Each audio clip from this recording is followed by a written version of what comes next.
শিখি একাডেমিতে তোমাদের সবাইকে স্বাগতম। এই ভিডিওতে এখন আমরা ষষ্ঠ শ্রেণীর ডিজিটাল প্রযুক্তি বইয়ের তৃতীয় অধ্যায়টি থেকে সেশন 4-এর কাজগুলোর সমাধান দেখব। এখানে এই সেশনটির বিষয়বস্তু হলো কাজের মূল্য দেই তো কাজের মূল্য পাই। গত সেশনে আমরা খেলার মাধ্যমে বিভিন্ন ধরনের বুদ্ধিবৃত্তিক সম্পদ খুঁজে পেয়েছি এবং ধারণা পেয়েছি। এখন বলি, এই যে এত ধরনের বুদ্ধিবৃত্তিক সম্পদ আমাদের সামনে উন্মোচিত হলো, সেসব সম্পদ ব্যবহারের সময় আমাদের কি করা উচিত? আমরা আগেও এর উত্তরটি লিখেছি, আমাদের উত্তরটি নিচে লিখি। তার মানে এখানে আমাদেরকে লিখতে হবে বুদ্ধিবৃত্তিক সম্পদ ব্যবহারের সময় আমাদের কি করা উচিত। তো শিক্ষার্থীরা, চলো আমরা এই কাজটির নমুনা উত্তরটি দেখে নিই।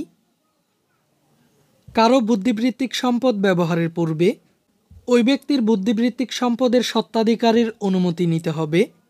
অনুমতি না নিতে পারলেও অন্তত ব্যবহারের সময় ওই বুদ্ধিবৃত্তিক সম্পদের মালিকের নাম উল্লেখ করতে হবে। তাছাড়া ব্যবসায়িক উদ্দেশ্যে কারো বুদ্ধিবৃত্তিক সম্পদ ব্যবহার করলে সম্পদের মালিককে কিছু অর্থ প্রদান করতে হবে।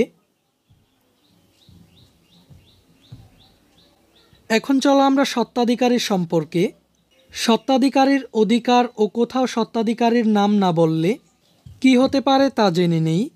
স্বত্বাধিকারী হলেন যিনি কোনো বুদ্ধিবৃত্তিক সম্পদের মালিক। শিক্ষার্থীরা, এরপর নিচে আমাদেরকে একটি গল্প দেওয়া হয়েছে, এই গল্পটি তোমরা নিজেরা পড়ে নিবে। এখন চলো আমরা আমাদের পরবর্তী কাজটি দেখে নিই। এবার চলো আমরা আরও একটি অনুশীলনী করি।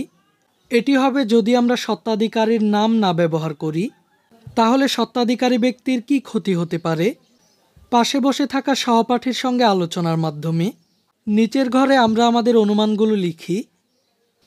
আমাদেরকে এই ছকটির প্রথম অংশে লিখতে হবে স্বত্বাধিকারীর ধরনগুলো।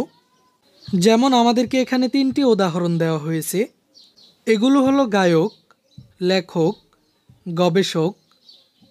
আর ছকটির এই অংশে আমাদেরকে ক্ষতির ধরনগুলো লিখতে হবে, অর্থাৎ স্বত্বাধিকারীর অনুমতি না নিলে তারা যেসব ক্ষতির সম্মুখীন হতে পারেন, এই ক্ষতিগুলো আমাদেরকে এই অংশে উল্লেখ করতে হবে। এখানে আমাদের বোঝার সুবিধার জন্য একটি উদাহরণ দেওয়া হয়েছে।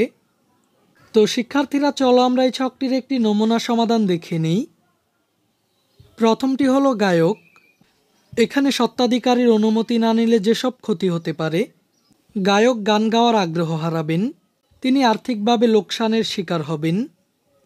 এরপর লেখক, লেখকরা যেসব ক্ষতির সম্মুখীন হবেন, লেখালেখির আগ্রহ হারাবেন এবং আর্থিকভাবে ক্ষতির সম্মুখীন হবেন।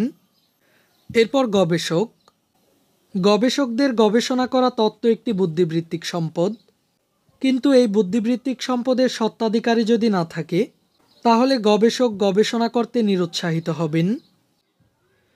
এরপর ফটোগ্রাফার, ফটোগ্রাফাররা ছবি তোলার আগ্রহ হারাবেন এবং আর্থিকভাবে ক্ষতির সম্মুখীন হবেন। এরপর প্রকাশক, প্রকাশকরা যেসব ক্ষতির সম্মুখীন হবেন, প্রকাশনা করতে নিরুৎসাহিত হবেন এবং আর্থিক ক্ষতির সম্মুখীন হবেন। এরপর সবশেষ ডিজাইনার, ডিজাইনারের করা ডিজাইন একটি বুদ্ধিবৃত্তিক সম্পদ। এই সম্পদের স্বত্বাধিকারী না থাকলে তিনি ডিজাইন করার আগ্রহ হারাবেন, এতে করে তিনি আর্থিক ক্ষতির সম্মুখীন হবেন।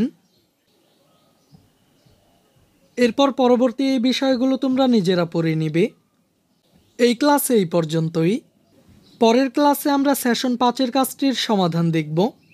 শিক্ষার্থীরা, এই ক্লাসটি তোমাদের কাছে কেমন লেগেছে তা আমাকে কমেন্ট করে জানিয়ে দাও। আর পরবর্তী সকল ক্লাসগুলো নিয়মিত পাওয়ার জন্য চ্যানেলটিকে এখনই সাবস্ক্রাইব করে রাখো।